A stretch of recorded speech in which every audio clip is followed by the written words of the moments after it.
Payg'ambar sallallohu alayhi vasallam aytdilar: hech kimdan hech narsa so'rama, agar qamching yerga tushib ketsa ham, dedilar Rasululloh. Qarang, birovdan bir narsa so'rashlikda qanchalik bir nodurust ekanligini Rasululloh aytayaptilarki, hatto qamching tushib ketsa ham shuni olib ber demagin. Tushib o'zing olgin. Shu ham odamlarga o'zini muhtoj qilib ko'rsatishlikka o'tib qolar ekan. Xuddi mana shuningdek o'zi uchun, ahli ayollar uchun va qarzi bo'lsa, qarzi uchun harakat qilib pul topishligi farz kifoya deyiladi. Ya'ni har bir kishi uchun farz. Demak, loqaydlik qilmas ekanmizda, oila bola chaqamiz bormi, harakat qilar ekanmiz. Buni Alloh buyurib qo'ygan, Allohning amri, ularning nafaqasini qilish.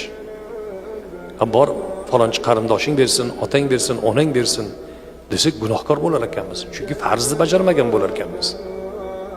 Agar banda mana shu yo'lga o'tib qolsa, odamlardan so'rayversa, har so'rayversa, Alloh taolo unga kambag'allik eshigini ochib qo'yar ekan, faqirlik eshigini.